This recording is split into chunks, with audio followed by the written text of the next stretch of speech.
Hi hello welcome back to Varsha Kannada vlogs. ಎಲ್ಲರೂ ಹೇಗಿದ್ದೀರಾ friends? ಎಲ್ಲರೂ ಚೆನ್ನಾಗಿದ್ದೀರಾ ಅಂತ ಅನ್ಕೊತ ಇವತ್ತಿನ ವ್ಲಾಗನ್ನು ಸ್ಟಾರ್ಟ್ ಮಾಡ್ತಾ ಇದ್ದೀನಿ. ಭಾನುವಾರ ಮತ್ತು ಸೋಮವಾರದ 2 ದಿನದ ವ್ಲಾಗನ್ನು ಆ್ಯಡ್ ಮಾಡ್ತಾ ಇದ್ದೀನಿ. ಇವತ್ತು ಭಾನುವಾರ ಬೆಳಗ್ಗೆ ಸುಮಾರು 11 ಗಂಟೆ ಆಗಿತ್ತು. ಇದ್ದಿದ್ದು ಲೇಟ್ ಆಗೋಯಿತು. ಸೊ ಹಾಗಾಗಿ ಬಿರಿಯಾನಿ ಮಾಡಿದ್ದೆ. ಚಿಕನ್ ಬಿರಿಯಾನಿ ಮಾಡಿದ್ದೀನಿ. ಸ್ವಲ್ಪ ಪೀಸಸ್ ಹಾಕಿ ಸ್ವಲ್ಪ ಜಾಸ್ತಿ ರೈಸ್ ಮಾಡಿದ್ದೀನಿ. ಅಂದರೆ 1.5 ಲೋಟದ್ದು ಹಾಕಿದ್ದೀನಿ. 1/4 kg ಚಿಕನ್ ಹಾಕಿದ್ದೀನಿ ಅಷ್ಟೇ. ಜಾಸ್ತಿ ಚಿಕನ್ ಹಾಕಿದ್ರೆ ನನಗೆ ಇಷ್ಟ ಆಗೋದಿಲ್ಲ. ಸೊ ಹಾಗಾಗಿ ಒಂಥರ ಕುಷ್ಕ ಟೈಪ್ ಇರಬೇಕು ಅಂತ ಹೇಳ್ಬಿಟ್ಟು ಸ್ವಲ್ಪನೇ ಚಿಕನ್ ಹಾಕಿ ಇದು ಮಾಡಿದ್ದೀನಿ. ಇನ್ನೂ ಸ್ವಲ್ಪ ಚಿಕನ್ ಇದೆ, ಸಾಂಬಾರು ಮಾಡೋಣ ಅಂತ ಹೇಳ್ಬಿಟ್ಟು ಸಂಜೆಗೆ ಎತ್ತಿಟ್ಟಿದ್ದೀನಿ. ಇನ್ನು ನನ್ನ ಮಗ ಅವಾಗವಾಗ ಈ ಥರ ಆ್ಯಕ್ಟಿವಿಟೀಸ್ ಎಲ್ಲ ಮಾಡ್ತಾ ಇರ್ತಾನೆ. ಇದನ್ನು ನಾವು ತಂದುಕೊಟ್ಟಿರೋ ಉದ್ದೇಶನ ಅಷ್ಟು ನೋಡ್ತಾ ಇದ್ದರೆ ಮಕ್ಕಳಿಗೆ ಆಟೋಮೆಟಿಕ್ಕಾಗಿ ಬರ್ತವೆ. ಪ್ರೆಷರ್ ಹಾಕ್ಬಾರ್ದು ಒಂದೇ ಸಲ ಇದನ್ನು ಕಲಿ ಅಂತ. ಸೊ ಅದನ್ನು ಅವಾಗವಾಗ ಕಣ್ಣಾಡಿಸ್ತಾ ಇದ್ದರೆ ಅವಾಗೆ ಬರುತ್ತೆ. ಇವಾಗ ಅವನೇ ಜೋಡಿಸ್ತಾನೆ, ಹೇಳ್ತಾ ಅವನೇ ಜೋಡಿಸ್ತಾನೆ ನೀಟಾಗಿ ABCD ವರ್ಗು. ಕೆಲವೊಂದು ಕಡೆ ತಪ್ಪಾಗುತ್ತೆ ಮಧ್ಯದಲ್ಲಿ. ಈ ಥರ ಎನ್ನು ಈ ಥರ 2 ಮಾತ್ರ ತಪ್ಪು ಮಾಡ್ತಾನೆ. ಸೊ ಅವನಿಗೆ ಹೇಳ್ಕೊಡ್ತಾ ಅವನಿಗೆ ಆಟೋಮೆಟಿಕ್ಕಾಗಿ ಬಂದುಬಿಡುತ್ತೆ. ಹಂಗೆ ಇವತ್ತು ಭಾನುವಾರ ತುಂಬ ಬಟ್ಟೆಗಳಿತ್ತು. ಅಣ್ಣನೂ ಕೂಡ ಬಟ್ಟೆ ತೊಗೊಂಬಂದಿದ್ದ. ಅವನ ಬಟ್ಟೆ ನಮ್ಮ ಬಟ್ಟೆ ಎಲ್ಲ ತುಂಬ ಹೋಗಿ ಅಷ್ಟೊಳಗೆ ಸಾಕಾಗೋಯ್ತು ನನಗಂತೂ. ವೀಕೆಂಡಲ್ಲಿ ಎಲ್ಲರೂ ಫ್ರೀ ಇದ್ದರೆ ನಾನು ವೀಕೆಂಡಲ್ಲೇ ಮಾತ್ರ ಬ್ಯುಸಿ ಇರ್ತೀನಿ. ಏಕೆಂದರೆ ವೀಕೆಂಡಲ್ಲೇ ವಿನಿನೂ ಕೂಡ ವಾರದ ಪೂರ್ತಿ ಬಟ್ಟೆ ತರ್ತಾನೆ. ಮತ್ತು ನಾವು ಕೂಡ ಅಂದರೆ ಶನಿವಾರ ಭಾನುವಾರ ರಜೆ ಇರುತ್ತೆ ಅಂದ್ಬಿಟ್ಟು ಗುರುವಾರ ತೊಳೆದಿರೋ ಬಟ್ಟೆನ ಮತ್ತು ಶುಕ್ರವಾರ ತೊಳೆಯೋಕೆ ಹೋಗಲ್ಲ. ಏಕೆಂದರೆ ಗುರುವಾರ ತೊಳೆದಿರ್ತೀನಿ, ಶುಕ್ರವಾರ ಅದನ್ನು ಹಾಕ್ಕೊಂಡು ಹೋಗ್ತಾರೆ ಫ್ರೆಶ್ಶಾಗಿ. ಮತ್ತು ಶನಿವಾರ ಭಾನುವಾರ ರಜೆ ಇರ್ಬಿಡುತ್ತೆ ಅಂತ ಹೇಳ್ಬಿಟ್ಟು ನಾನು ತೊಳೆಯೋಕೆ ಹೋಗಲ್ಲ. ಹಂಗಾಗಿ ನಮ್ಮದು ಕೂಡ 3 ದಿನದ್ದು ಬಟ್ಟೆಗಳಿರುತ್ತೆ. ಮತ್ತು ವಿನಿದು ಕೂಡ ಒಂದು ವಾರದ್ದಿರುತ್ತೆ. ಸೊ ಹಾಗಾಗಿ ತುಂಬ ಬಟ್ಟೆಗಳಿರುತ್ತೆ. ಅದನ್ನೆಲ್ಲ ತೊಳೆದು ನಾನು ಮತ್ತೆ ಅಡುಗೆಗೆ ಬರೋ ಅಷ್ಟರಲ್ಲಿ ತುಂಬ ಟೈಮ್ ಆಗೋಗ್ಬಿಡುತ್ತೆ ಅಂತಲೇ ಬೆಳಗ್ಗೆ ಸ್ವಲ್ಪ ಬಿರಿಯಾನಿ ಜಾಸ್ತಿ ಮಾಡಿದ್ದೆ.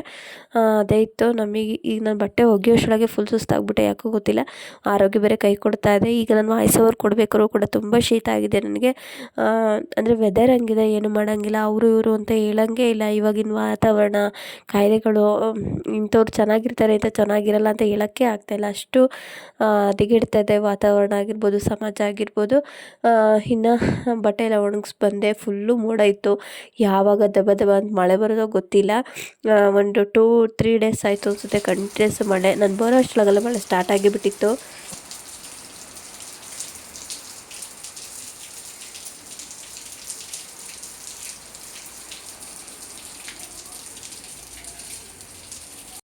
ಇನ್ನು ನಾನು ಬಟ್ಟೆ ಒಣಗೋಕ್ಕೆ ಕೆಳಗೆ ಬರೋ ಅಷ್ಟರೊಳಗೆ ಮಳೆ ಕೂಡ ಸ್ಟಾರ್ಟ್ ಆಗಿತ್ತು. ಹಂಗಾಗಿ ಏನಾದ್ರು ಕ್ರೇವಿಂಗ್ ಆಗ್ತಾಯಿತ್ತು ತಿನ್ನಬೇಕು ಅಂತ.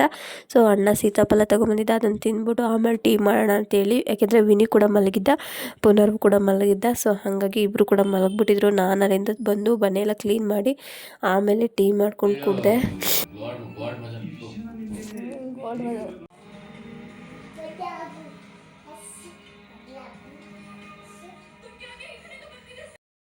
ಇನ್ನು ಸಾಹೇಬ್ರದ್ದು ಹೋಮ್ವರ್ಕ್ ಎಲ್ಲ ಆಯಿತು. ಇವತ್ತಿಂದು ಭಾನುವಾರದ್ದೇನಿತ್ತು ಹೋಮ್ವರ್ಕ್ ಅದೆಲ್ಲ ಮುಗಿಸ್ಕೊಂಡು ನಾನು ಸೀತಾ ಅಂದ್ಬಿಟ್ಟು ಕಾಲಿಗೆ ಮಾತ್ರ ಸಾಕ್ಸ್ ಹಾಕಿದ್ರೆ ಅವನು ಕೈಗೆ ಹಾಕ್ಕೊಂಡಿದ್ದಾನೆ ಬಿಚ್ಕೊಂಡು.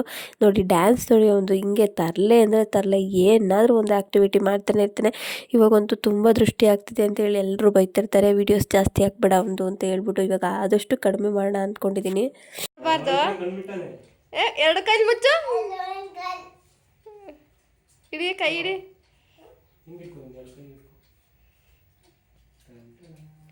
ವಾವ್,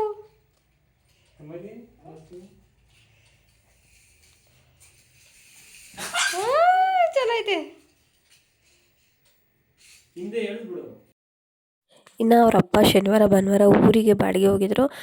ಊರಿಗೆಲ್ಲ ಬಾಡಿಗೆ ಹೋದರೆ ನಾವಿಬ್ಬರೇ ಇರ್ತೀವಲ್ಲ. ಸೊ ಹಾಗಾಗಿ ಮಗುಗೆ ಅಥವಾ ಮನೆಗೆ ಅಂತ ಏನಾದರೂ ತರ್ತಾನೆ ಇರ್ತಾರೆ. ಹಂಗಾಗಿ ಇವತ್ತು ಕೂಡ ಸರ್ಪ್ರೈಸ್ ಅಂತ ಹೇಳ್ಬಿಟ್ಟು ಚಿಕ್ಕದು ಕೀ ಬಂಚ್ ಥರ ತೊಗೊಂಬಂದಿದ್ರು. ಕಾರಣ ಅದೇ ಇಷ್ಟ ಆಗ್ಬಿಡ್ತು ಪುನರ್ವಿಗೆ. ಅದನ್ನು ಕೀ ಬಂಚಿಂದ ಇದನ್ನು ತೆಗೆದುಬಿಟ್ಟು ರಿಮೂವ್ ಮಾಡಿ ಬಿಡ್ತಾಯಿದ್ರು. ತುಂಬ ಚೆನ್ನಾಗಿತ್ತು, ಕ್ಯೂಟಾಗಿ. ಇನ್ನು ನೆಕ್ಸ್ಟ್ ಡೇ ವ್ಲಾಗಿಂದ ಕಂಟಿನ್ಯೂ ಮಾಡ್ತಾಯಿದ್ದೀನಿ.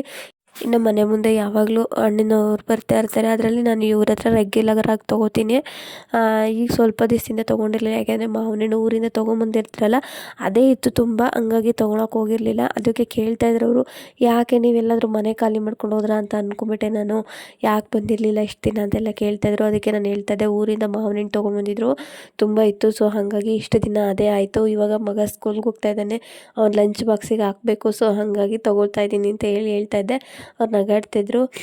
ಇನ್ನು ದಾಳಿಂಬೆ ತೊಗೊಂಡೆ ನಾನು ತೊಗೋಬೇಕಾದ್ರೆ ಅಂದರೆ ಒಂದು 10 ಸಲ ಯೋಚನೆ ಮಾಡ್ತೀನಿ ಆ ಥರ ಹಣ್ಣು ತೊಗೋಬೇಕಾದ್ರೆ. ಏಕೆಂದರೆ ದಾಳಿಂಬೆ ಕೆಲವೊಬ್ಬರಿಗೆ ಕೆಮ್ಮತ್ತುತ್ತೆ. ಅಂದರೆ ವೈಟ್ ಕಾಳಿರುತ್ತಲ್ಲ, ಸ್ವಲ್ಪ ತುಂಬ ಹಣ್ಣಾಗಿದ್ದರೆ ಮಾತ್ರ ಕೆಮ್ಮತ್ತಲ್ಲ, ಇಲ್ಲಾಂದರೆ ಕೆಮ್ಮು ಬಂದುಬಿಡುತ್ತೆ. ಸೊ ಹಂಗಾಗಿ ಪುನರ್ವು ಮೊದಲೇ ಕೆಮ್ಮಿದೆ, ಇದು ಓಕೆನಾ, ಚೆನ್ನಾಗಿದೆಯಾ ಹಣ್ಣು ಅಂತೆಲ್ಲ ಕೇಳಿಬಿಟ್ಟು ತೊಗೊಂಡೆ. ಇನ್ನು ಯಾವ್ದು ತೊಗೊಂಡ್ರು ಅಲ್ಲಿ ಇರೋದೆಲ್ಲ ಮೋಸಂಬಿ, ಮರ್ಸೇಬು ಮತ್ತು ಮಾವಿನ ಹಣ್ಣು ಇದೆಲ್ಲ ಇತ್ತು.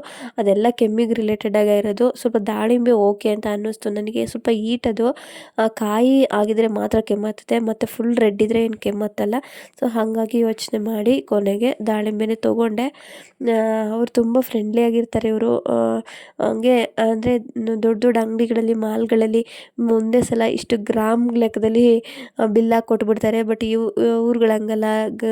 ಗಾಡಿ ಗಾಡಿ ವ್ಯಾಪಾರಿಗಳು ತುಂಬ ಒಳ್ಳೆಯವ್ರು ಇರ್ತಾರೆ. ಮತ್ತು ನಂಬಿಕಸ್ಥರು ಅಂತ ಹೇಳ್ಬಿಟ್ಟು ದುಡ್ಡಿಲ್ಲ ಅಂದ್ರೂ ಕೂಡ ಕೊಟ್ಟೋಗ್ತಾರೆ. ಅದೇ ನಮ್ಮ ಮಾಲಲ್ಲಿ ಹಂಗೆ ಆಗೋದಿಲ್ಲ. ಮಾಲಾಗಲಿ ಅಥವಾ ಮಾರ್ಟ್ಗಳಾಗಲಿ ಆ ಥರ ಆಗೋದಿಲ್ಲ ಅಲ್ವಾ. ಇನ್ನು ಪುನರ್ವನ್ನ ಸ್ಕೂಲಿಂದ ಕರ್ಕೊಬರೋಕ್ಕೆ ಅಂತ ಹೇಳ್ಬಿಟ್ಟು ಹೋದೆ ನಾನು. ಇಲ್ವಾ?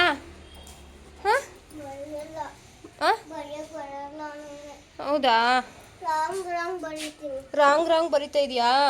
ನಾನು ಹೇಳ್ಕೊಡ್ತೀನಿ ಬಿಡು. ಕರ್ವ್ ಲೈನ್ ಥರನೇ ಉಲ್ಟಾ ಕರ್ವ್ ಲೈನ್ ಬರೆಯೋದಷ್ಟೇ. 3 ಅಂದರೆ ಬರೆಯೋಕ್ಕೆ ಬರಲಿಲ್ವಾ? ಹೋಗ್ಲಿ ಬಿಡು, ಬಾ ಶೂ ಬಿಚ್ಚು. ಇನ್ನು ಸಾಹೇಬ್ರಿಗೆ 3 ಬಂದಿಲ್ಲಮ್ಮ ಅಂತ ಹೇಳ್ಕೊಂಡೇ ಮಲಗಿದ್ರು. ಇವಾಗಿನ್ನೂ ಎದ್ದೇಳ್ತಾ ಇದ್ದಾರೆ. ಎದ್ಮೇಲೆ ಇವಾಗ ಹೋಮ್ವರ್ಕ್ ಮಾಡಿಸ್ಬೇಕು ಸಾಹೇಬ್ರಿಗೆ. ತುಂಬ ಚಳಿ ಇತ್ತು ಇವತ್ತು, ಮಲಗಿಬಿಟ್ಟಿದ್ದ. ಸಿಕ್ಕಾಪಟ್ಟೆ ಮಳೆ ಫ್ರೆಂಡ್ಸ್. ಬೆಳಗ್ಗೆ ಮಧ್ಯಾಹ್ನ 1 ಗಂಟೆ ಸ್ಟಾರ್ಟ್ ಆಗಿದ್ದು ಮಳೆ. ಸ್ಕೂಲಿಂದ ಕರ್ಕೊಂಬಂದಾಗ ಸ್ಕೂಲಿಂದ ಕರ್ಕೊಂಬರ್ಬೇಕಾದ್ರೆ ಸ್ಟಾರ್ಟ್ ಆಗಿದ್ದು ಮಳೆ ಇನ್ನೂ ಬರ್ತಾನೆ ಇದೆ. ಸಿಕ್ಕಾಪಟ್ಟೆ ಮಳೆ, ಥಂಡಿ ಫುಲ್ಲು. ಗೋಡೆಗಳೆಲ್ಲ ಶೀತ ಹಿಡಿದ್ಬಿಟ್ಟಿದೆ. ಸಿಕ್ಕಾಪಟ್ಟೆ ನೋಡ್ತಿರ್ಬೋದು. ಪುನರ್ವು ಮಲಗಿಬಿಟ್ಟಿದ್ದಾನೆ. ಇವಾಗ ಎದ್ದ ಆಲ್ರೆಡಿ. 1 ಗಂಟೆಲಿ ಮಲಗಿದ್ದವನು ಇವಾಗ ಟೈಮ್ ಬಂದು 5:15 ಆಗ್ತಾ ಬಂತು. ಇವಾಗ ಎದ್ದಿದ್ದಾನೆ. ಮಳೆ ಅಂತೂ ತೋರಿಸ್ತೀನಿ ಬನ್ನಿ. ಬಟ್ಟೆ ಎಲ್ಲ ಎತ್ಕೊಂಬಂದು ಇಟ್ಟಿದ್ದೀನಿ, ಬಡಿಸ್ಬೇಕು. ಹೆಂಗೋ ಸದ್ಯಕ್ಕೆ ಸ್ವಲ್ಪ ಮಟ್ಟಿಗೆ ಬಟ್ಟೆ ಒಣಗಿದೆ. ಇನ್ನೂ ಸ್ವಲ್ಪ ಟೆರೆಸ್ ಮೇಲೆ ಬಿಟ್ಟಿದ್ದೆ, ಒಣಗಿಲ್ಲ. ಮಳೆ ನೋಡಿ ಅಲೀತಾನೇ ಇದೆ ಬೆಳಗ್ಗಿಂದ. ಹೆಂಗೆ ಬರ್ತೈತೆ ಅಂದರೆ ಮಳೆ ಮಾತ್ರ ಸರ್ರೆ ಮಳೆ. ಪಾಚಿ ಕಟ್ಬಿಟ್ಟಿದೆ ಮಳೆ ಬಂದು ನೀರು ಸುರಿದು. ಅಲ್ಲಿ ಬಟ್ಟೆ ಒಂದು ಸ್ವಲ್ಪ ಬಿಟ್ಟು ಬಂದಿದ್ದೆ, ಅವನಂದೆ ಹೋಗಿದ್ದು. ಶೂಗೆ ಹಾಕೋ ಸಾಕ್ಸ್.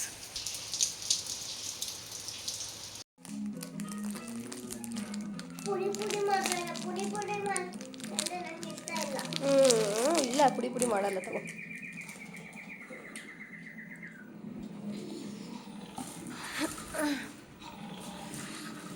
ಇನ್ನು ನಮಗೆ ಯಾಕೋ ಗೊತ್ತಿಲ್ಲ, ಫುಲ್ಲು ಶೀತ. ಅಂದರೆ ನೀವು ಒಂದ್ಸಲ ವೀಡಿಯೋದಲ್ಲಿ ತೋರಿಸ್ತೀನಿ, ಗೋಡೆಗಳೆಲ್ಲ ಫುಲ್ಲು ಶೀತ ಇಟ್ಬಿಟ್ಟಿದೆ. ಹಿಂದೆಗಡೆ ಡೆಮಾಲಿಷ್ ಆಗಿರೋ ಅಂಥ ಬಿಲ್ಡಿಂಗ್ ಕಟ್ತಾಯಿದ್ದೋ ಅದು ಕ್ಯೂರಿಂಗು ಮಾಡ್ತಾಯಿದ್ದಾರೆ. ಸೊ ಹಾಗಾಗಿ ಇದು ಹಳೆಯ ಗೋಡೆಗಳಂತೆ. ಹಿಂದೆಗಡೆ ಪ್ಲಾಸ್ಟಿಂಗ್ ಇಲ್ಲ, ಬರೀ ಮಣ್ಣಿನ ಗೋಡೆ, ಸಿಮೆಂಟು ಅಲ್ಲ ಅದು. ಸೊ ಹಾಗಾಗಿ ಗೋಡೆಗಳೆಲ್ಲ ಫ್ರೀಝರ್ ಥರ ಆಗ್ಬಿಟ್ಟಿದೆ. ಹಂಗಾಗಿ ಏನೋ ಗೊತ್ತಿಲ್ಲ, ನಮ್ಮ 3 ಜನಕ್ಕೂ ಹೆಲ್ತ್ ಸರಿ ಇಲ್ಲ. ಫುಲ್ಲು ಶೀತ, ಕೆಮ್ಮು ಈ ಥರ ಆಗ್ತಾಯಿತ್ತು. ಹಂಗಾಗಿ ಯಾವಾಗಲೂ ಡಾಕ್ಟರ್ ಸಜೆಸ್ಟ್ ಮಾಡ್ತಿದ್ದೀನಿ ನೆಬ್ಲೈಜೇಷನ್ ಹಾಕ್ಸ್ರಿ ಅಂತ ಹೇಳ್ಬಿಟ್ಟು.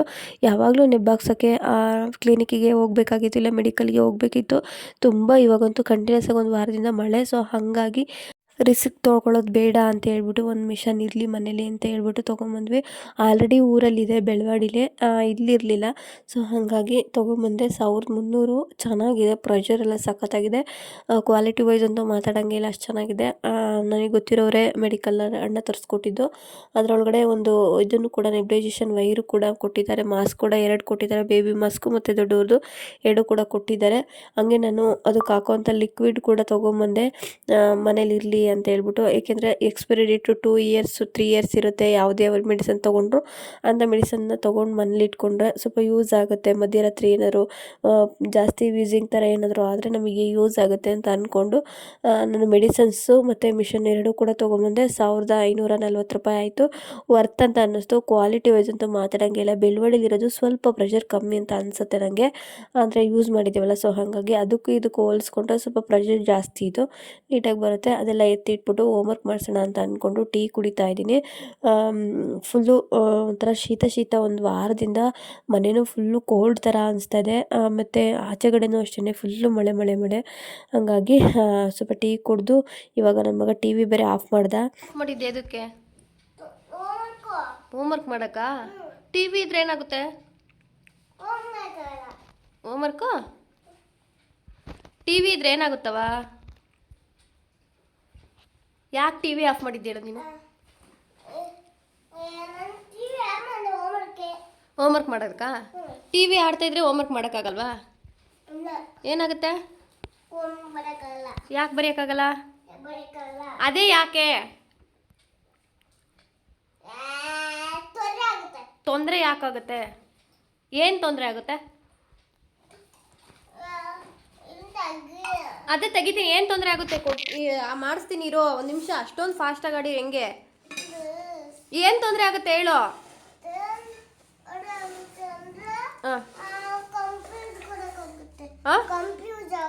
ಟಿ ವಿ ಆಡ್ತಿದ್ರೆ ನಿನಗೆ ಕನ್ಫ್ಯೂಸ್ ಆಗುತ್ತೆ ಹೋಮ್ವರ್ಕ್ ಮಾಡೋಕ್ಕೆ? ಜಾಣಿ. ನಾನು ಬಟ್ಟೆ ಮಡಚ್ತಾನೆ ಹೋಮ್ವರ್ಕ್ ಮಾಡಿಸ್ತೀನಿ ಇವತ್ತು, ಆಯಿತಾ? ಬಟ್ಟೆ ಮಡ್ಸೋದಿದೆ. ಹೋಮ್ವರ್ಕ್ ಏನೇನು ಕೊಟ್ಟಿದ್ದಾರೆ ನೋಡ್ತೀನಿ. ಇನ್ನು ಸಾಹೇಬ್ರು ಹೋಮ್ವರ್ಕ್ ಮಾಡೋಕ್ಕೆ ಅಂತ ಕೂತ್ಕೊಂಡ್ರು. ನನ್ನದು ತುಂಬ ಬಟ್ಟೆಗಳಿತ್ತು ಮಡ್ಚೋದು. ಸೊ ಬಟ್ಟೆಗಳು ಮಡ್ಚಿಕೊಂಡು ಹೋಮ್ವರ್ಕ್ ಮಾಡಿಸೋಣ ಅಂತ ಹೇಳ್ಬಿಟ್ಟು ಡೈರಿ ತೆಗಿತಾ ಇದ್ದೀನಿ. ನಾನು ಹೆಂಗೆ ಅಂತಂದರೆ ನನಗೆ ಗೊತ್ತಿರುತ್ತೆ ಇಂಥ ಅಂದರೆ ಒಂದು ಸಲ ಡೈರಿಲಿ ನೋಡಿಬಿಟ್ರೆ ಇದೇ ಪೇಜಸ್ ಅಂತ ಗೊತ್ತಾಗುತ್ತೆ ಯೂಶ್ವಲಿ. ಬಟ್ ಆದರೆ ನಾನು ತಪ್ಪಾದೈತಲ್ವ ಅಂತ 3 ಸಲ 4 ಸಲ ಕ್ರಾಸ್ ಚೆಕ್ ಮಾಡ್ತೀನಿ. ಸೊ ನಮ್ಮ ಪುನರ್ವನು ಕೂಡ ಅದೇ ಥರ. ಅವನು ಯಾವುದೇ ಒಂದು ವಿಷಯದಲ್ಲಾಗಲಿ ಇದು ಹಿಂಗಿರಬೇಕು ಅಂದರೆ ಹಾಗೆ ಇರಬೇಕು ಅನ್ನೋ ಥರ ಯೋಚನೆ ಮಾಡ್ತಾನೆ. ಸ್ವಲ್ಪ ರೂಪ ನನ್ನ ಥರ ಇರ್ಬೋದು, ಬಟ್ ಬಿಹೇವಿಯರ್ ಎಲ್ಲ ಅವ್ರ ಅಪ್ಪನ ಥರ. ಹೆಂಗೆ ಅಂತಂದರೆ ಯಾಕೆ ಆ ಥರ ಹೇಳ್ತಾ ಇದ್ದೀನಿ ಅಂದರೆ, ನನಗೆ ಓದೋಂಥ ಶಕ್ತಿ ಇತ್ತು, ಜ್ಞಾನ ಇತ್ತು, ಎಲ್ಲದೂ ಇತ್ತು. ನೀಟಾಗಿ ಅದನ್ನು ಯುಟಿಲೈಸ್ ಬಳಸ್ಕೊಳ್ಳಿಲ್ಲ ನೀಟಾಗಿ. ನಾನು ತುಂಬ ಚೆನ್ನಾಗಿ ಓದ್ತಾ ಇದ್ದೆ ಹೈಸ್ಕೂಲಲ್ಲೆಲ್ಲ. ನಾನು ಹಳೆ ವ್ಲಾಗಲ್ಲೆಲ್ಲ ಹೇಳ್ತಿದ್ದೆ ತುಂಬ ಚೆನ್ನಾಗಿ. ನನಗೆ ಆ 5th 6thವರೆಗೂ ನನಗೆ ತುಂಬ ಚೆನ್ನಾಗಿ ನಾನೇ ಲೀಡ್ರು. ಅದರಲ್ಲೂ ನಮ್ಮ ಪ್ರೈಮರಿ ಸ್ಕೂಲಲ್ಲಿ ಮಲೆದೇವಳ್ಳಿಯಲ್ಲಂತೂ ತುಂಬ ಚೆನ್ನಾಗಿ ಓದಿ ನಾನೇ ಲೀಡರ್ ಆಗಿ ಕೊನೆವರೆಗೂ ನಾನೇ ಇದ್ದೆ.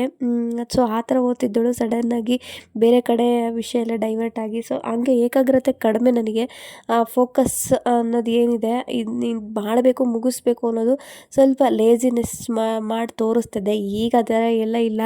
ನಮಗೆ ಅಂತ ಜವಾಬ್ದಾರಿಗಳಾದಮೇಲೆ ನಾವು ಲೇಜಿನೆಸ್ ತೋರಿಸಿದ್ರು ಅಷ್ಟೇ, ಬಿಟ್ಟರು ಅಷ್ಟೇ, ಅದನ್ನು ಮಾಡಲೇಬೇಕು.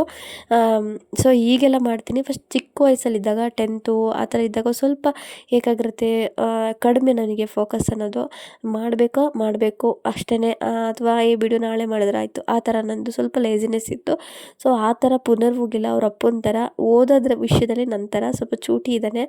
ಆದರೆ ಏಕಾಗ್ರತೆ ಅಥವಾ ಫೋಕಸ್ ಮಾಡಬೇಕು, ಆ ಥರ ಕಷ್ಟಪಡಬೇಕು ಅನ್ನೋ ವಿಷಯದಲ್ಲೆಲ್ಲ ಅವ್ರ ಅಪ್ಪನೂ ಹೋಲ್ತಾನೆ ಸಿಕ್ಕಾಪಟ್ಟೆ. ಇದು ಮಾಡಬೇಕು ಅಂದರೆ ಇದು ಮಾಡಬೇಕು ಅಷ್ಟೇ. ಅವನು ತಪ್ಪಾಗಿರೋದನ್ನ ಸರಿ ಮಾಡೋವರೆಗೂ ಬಿಡಲ್ಲ. ಸೊ 2ನ ಅವನಿಗೆ 2 ಬರೆಯೋಕ್ಕೆ ಬರ್ತಾ ಇರಲಿಲ್ಲ. ಆದರೆ ಎಷ್ಟು ಪ್ರಯತ್ನ ಪಟ್ಟ ಅಂದರೆ ನಿಜವಾಗ್ಲೂ ಫೈನಲ್ ರಿಸಲ್ಟ್ ನೀವೇ ನೋಡಿದ್ರೆ ಶಾಕ್ ಆಗ್ತೀರಾ. ಅಂದರೆ ಚಿಕ್ಕ ಮಕ್ಕಳು, ನಿಮಗೇನು 2 ಮಹಾ ದೊಡ್ಡದು ಅಂತ ಅನ್ನಿಸ್ಬೋದು, ಬಟ್ ಅದು ಚಿಕ್ಕ ಮಕ್ಕಳಲ್ವ, ಆ ಏಜಿಗೆ ಅದೇ ದೊಡ್ಡದು. ಅವನು ಓದ್ತಾ ಇರೋದೇ ಈಗ 1 ಮಂತಿಂದ ಸ್ಕೂಲ್ಗೆ ಹೋಗ್ತಾ ಇರೋದು. ಆ್ಯಕ್ಚುಲಿ ಅವನು 4 ವರ್ಷ ತುಂಬುವವರೆಗೂ ಕೂಡ ನಾವು ಇಲ್ಲಿ ಯಾವುದೇ ಅಂಗನವಾಡಿ ಆಗಲಿ ನಾವು ಪ್ರಾಕ್ಟೀಸ್ ಆಗಲಿ ಮಾಡಿಸಿಲ್ಲ. ಸುಮ್ಮನೆ ನಾನು ಹೇಳ್ಕೊಡ್ತಿದ್ದೆ ಅಷ್ಟೇ, ಬಿಟ್ಟರೆ ರೈಟಿಂಗ್ ಅಂತೂ ಒಂದೇ ಒಂದು ವರ್ಡ್ ಕೂಡ ಬರೆದಿರಲಿಲ್ಲ ಅವನು. ಆದರೆ ಇಷ್ಟರ ಮಟ್ಟಿಗೆ ಅವ್ನು ಪ್ರಿಪೇರ್ ಆಗ್ತಾನೆ ಅಂತ ನಾನು ಕನಸಲ್ಲೂ ಅಂದ್ಕೊಂಡಿರಲಿಲ್ಲ. ಅಷ್ಟು ಮಟ್ಟಿಗೆ ಅವನಿಗೆ ಏಕಾಗ್ರತೆ, ನಾನು ಬರೀಬೇಕು ಅನ್ನೋ ಛಲ ಈ ವಯಸ್ಸಲ್ಲಿ. ನಾನು ಕೂಡ ಯಾವಾಗಲೂ ಹೇಳ್ತಾ ಇರ್ತೀನಿ, ಹಂಗೆ ಮಾಡಬೇಕು ಹಿಂಗೆ ಮಾಡಬೇಕು ಅಂತ. ನಾನು ಯಾವಾಗಲೂ ಪಾಸಿಟಿವ್ ಆಗಿ ಅವ್ನಿಗೆ ಹೇಳೋಕ್ಕೆ ಟ್ರೈ ಮಾಡ್ತಾ ಇರ್ತೀನಿ. ನೋಡ್ಬೋದು ಅವನು ಅಂದ್ಕೊಂಡಿದ್ದನ್ನು ಬರೆದಾದ್ಮೇಲೆ ಅವನ ಮುಖದಲ್ಲಿ ಇರುತ್ತಲ್ಲ ಸ್ಮೈಲು ಅವ್ನು ನೋಡಿ. ಅವನೇನಂದರೆ ಒಂದು ವರ್ಡು ತಪ್ಪಾದರೆ 20 ಸಲ ಬೇಕಾದರೂ ರಬ್ ಮಾಡ್ತಾನೆ, ಅದು ಕರೆಕ್ಟ್ ಆಗೋವರೆಗೂ ಬಿಡಲ್ಲ. ಸೊ ಫೈನಲಾಗಿ ಅವನು ಬರೆಯೋದನ್ನು ಕಲ್ತಾದ್ಮೇಲೆ ಅವನ ಮುಖದಲ್ಲಿ ಸ್ಮೈಲ್ ನೋಡಿ ಅವನು ಎಷ್ಟು ಖುಷಿ ಪಡ್ತಾನೆ ಅಂತ. ಸೊ ಆ ಖುಷಿ ತಪ್ಪಾದರೂ ಪರವಾಗಿಲ್ಲ ಬಿಡು ಅಂತ ಅಂದಾಗ ಬರೋದಿಲ್ಲ, ಕಷ್ಟಪಟ್ಟು ಬರೆದಾಗ ಮಾತ್ರ ಆ ಖುಷಿ ಕಾಣೋದು. ನನ್ನ ಮಗನಲ್ಲಿ ನಿಜವಾಗ್ಲೂ ಹಠ ಅನ್ನೋದು ಅಷ್ಟರ ಮಟ್ಟಿಗಿದೆ. ಹೆಂಗೆ ಬರೀದ್ ಕಣಪ್ಪ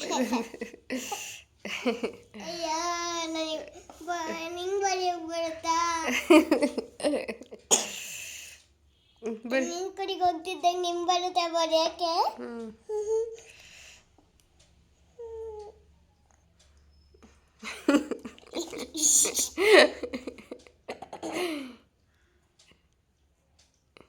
ಗುಡ್. ಸರಿಯಾಗಿ ಬಂದಿಂತಾನೆ ಸುಮ್ಮನೆ ನೀವು ಬರೆಯೋದು ನೋಡಿ ನಂಗೆ ನಗು ಬರ್ತೈತೆ. ನಂಗೆ ನಗು ಬರ್ತೈತೆ. ಹೌದಾ? ಯಾವಾಗ ನಂಗೆ ಬರೆಯಕ್ಕೆ ಬರುತ್ತೆ. ನಂಗೆ ಇವಾಗ ಭಯ ಬರುತ್ತೆ ಅಯ್ಯೋ ಅಯ್ಯೋ ಅಯ್ಯೋ ಜಾಣಿ ಮುದ್ದಿ. ಬರುತ್ತೆ. ಹಾಂ ನೋಡಿಲಿ ಸೂಪರ್.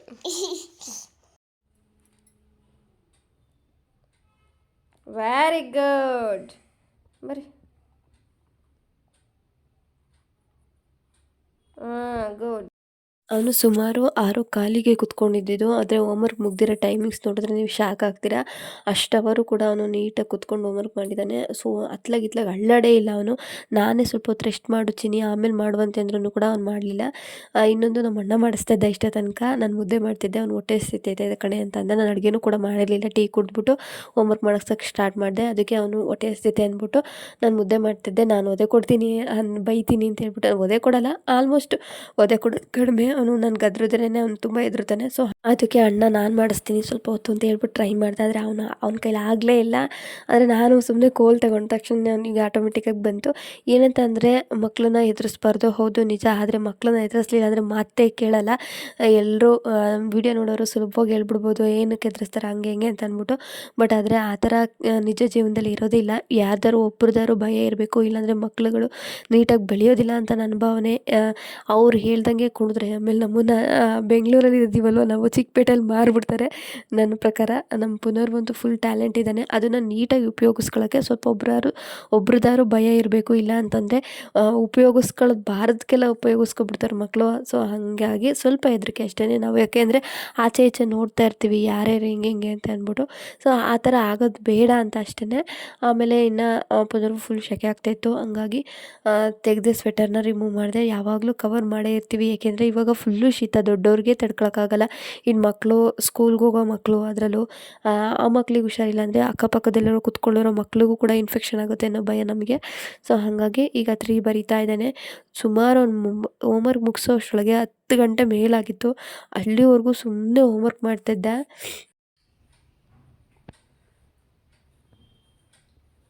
ಗುಡ್.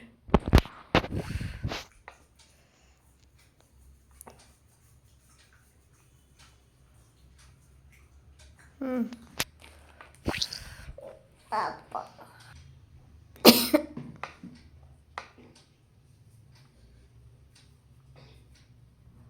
ಸುಮ್ಮ ಆಗಬೇಕು. ಸರ್ಕಲ್ ಓನ್ಲಿ ನಂಬರ್ 3 ಎಲ್ಲೆಲ್ಲಿದೆ ಅಲ್ಲಿ ಸರ್ಕಲ್ ಹಾಕಬೇಕು. ಇಡ್ಲಿ ಥರ ಫೈನಲ್ ಆಗಿ ಹೋಮ್ವರ್ಕ್ ಎಲ್ಲ ಮುಗೀತು. ಈ ವ್ಲಾಗ್ ನಿಮಗೆ ಏನಾದರೂ ಇಷ್ಟ ಆಗಿದರೆ ದಯವಿಟ್ಟು ಲೈಕ್ ಮಾಡಿ, ಶೇರ್ ಮಾಡಿ, ಸಬ್ಸ್ಕ್ರೈಬ್ ಮಾಡಿ. ಇನ್ನು ಯಾರೆಲ್ಲ ನನ್ನ ಚಾನಲ್ನ ಸಬ್ಸ್ಕ್ರೈಬ್ ಮಾಡದೆ ನೋಡ್ತಾ ಇದ್ದೀರಾ ದಯವಿಟ್ಟು ಸಬ್ಸ್ಕ್ರೈಬ್ ಮಾಡಿಕೊಂಡು ಬೆಲ್ಲೈಕನ್ ಕ್ಲಿಕ್ ಮಾಡಿಕೊಂಡು ಆಲ್ ಆಪ್ಷನ್ ಸೆಲೆಕ್ಟ್ ಮಾಡಿಕೊಂಡು ನೋಡಿ ಅಂತ ಹೇಳ್ತಾ ಇವತ್ತಿನ ವ್ಲಾಗನ್ನು ಎಂಡ್ ಮಾಡ್ತಾ ಇದ್ದೀನಿ. ಥ್ಯಾಂಕ್ ಯು ಸೋ ಮಚ್ ಯಾರೆಲ್ಲ ನನ್ನ ವೀಡಿಯೋಸ್ ನೋಡಿ ಸಪೋರ್ಟ್ ಮಾಡ್ತಿದ್ದೀರಾ. ತಾವು ಎಷ್ಟು ಗಂಟೆ ಮುಗಿಸಿರೋದು ಹೇಳು? 10 ಗಂಟೆ ಬಂಗಾರಿ.